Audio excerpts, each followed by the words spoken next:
The surest way to get through difficult things. Whenever we're going through change in our lives, positive or negative, we tend to experience difficulty. That is resistance, pain, discomfort. Whether we are starting a new exercise routine, experiencing organizational change, or even experiencing loss and grief, there's one thing that can help us get through these difficult things, no matter what they are. But first, here's how not to do difficult things. Before we get to the surest way to get through difficult things, let's cover off how not to. I don't think the answer lies in advice like, just push on through, be strong, never give up. I'm not saying that this is never appropriate. Sometimes it is. But when you're doing something that feels really difficult, perhaps even something that you didn't choose, or a long, drawn-out process of change, we need a different approach, which is this: to take the babiest of baby steps. And I mean baby steps. I'm not talking small steps. I'm talking steps so small that you wouldn't think about them as steps unless you really thought about it. Let's have a look at an example. What are the steps to making a cup of tea? Get the mug, put the tea bag in, boil the kettle, and so on. Or is there more to it?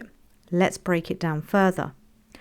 Open the cupboard, pick up a mug, put it down on the counter, pick up the kettle, walk to the sink, open the lid, turn on the tap. You get the picture. I'm talking minutiae.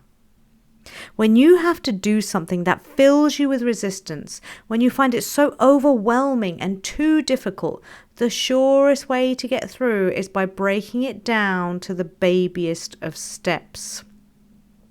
Here's an example of my friend going through loss and grief. A dear friend was understandably overwhelmed by the thought of getting through the rest of her life after a big, painful, life-changing loss.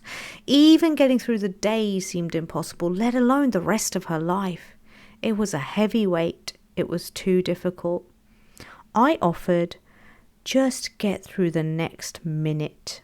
Take it minute by minute.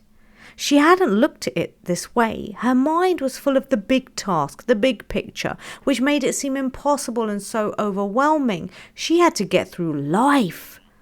But now she considered, just get through the next minute, that's all. With this approach, she got through 1 minute, and the next, and the next. She then found herself getting through the day, the week, the month, and so on.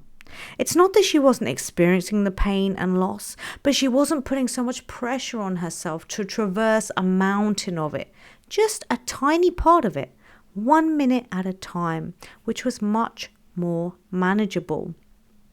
You see, baby steps can apply to time too. Instead of thinking in years, what if you just thought about today? If the week ahead seems difficult, what if you just thought about the next 10 minutes? This applies to everything. Want to start a blog? Instead of, I'm going to write 1 blog a day and have an email list and get ranked by SEO and have the top blog in the world. Look, have the goal. Please do have that goal. That's great. But then forget it and do the babiest step. Open the laptop, click start post, write 1 line, and continue. At some point, momentum tends to take hold, and then you end up doing your whole routine without even thinking much about it. But when it comes to starting, which is where we find the most resistance and difficulty tends to lie, we have to make that part as easy for ourselves as possible, not make it as big and overwhelming as possible. So over to you. I challenge you to apply this technique to any area of difficulty right now, whether it's something you want to do or something that's happening around you that you have to deal with. Write it down in an almost silly level of baby steps, at least the first 10, let's say, or the first small task, whatever works, and then do 1 at a time. You can even tick them off as you go. Let's say you want to start an exercise routine. Instead of saying, I need to exercise 3 times a week, or even, I need to exercise today, you might say, I'm going to put on my workout shoes and do it. Then, I'm going to step outside and do it. Then I'm going to walk to the corner of the road and do it. I'm sure you catch my drift here. Repeat this process as often as you like. And don't think I must do it 3 times a week or for the rest of my life. Just do it now. Baby steps. Whatever change you use this approach on, I would love to hear how it goes for you.